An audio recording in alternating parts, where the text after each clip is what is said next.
தயிர் சாதம், லெமன் சாதம், இட்லி, தோசை இதுக்கெல்லாம் சுருக்குன்னு ஒரு சைட் டிஷ் வேணுமா? அப்போ இந்த புதினா துவையல் செஞ்சு பாருங்க. நல்ல கார சாரமா டேஸ்ட் சூப்பரா இருக்கும். அது பண்றதுக்கு ஒரு பேன்ல 3 டீஸ்பூன் எண்ணெய் சேர்த்துக்கோங்க. எண்ணெய் சூடானதும் அதில 1 டீஸ்பூன் உளுத்தம்பருப்பு, 1 டீஸ்பூன் கடலைப்பருப்பு சேர்த்து வதக்கிருங்க.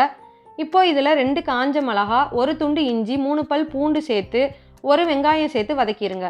வெங்காயம் கொஞ்சம் வதங்கினதும் அதில 1 கப் புதினா தழை, கொஞ்சமாக கொத்தமல்லி தழை சேர்த்துட்டு தேவையான அளவு உப்பு சேர்த்துட்டு நல்லா வதக்கிருங்க.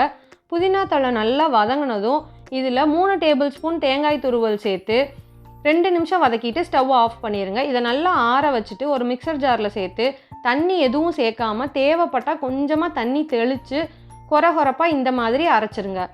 இப்போ இதில் கடுகு, உளுந்து, காஞ்ச மிளகா தாளிப்பு சேர்த்திங்கன்னா நல்ல காரசாரமான புதினா துவையல் ரெடி. செஞ்சு பாருங்க. Happy cooking, happy plate.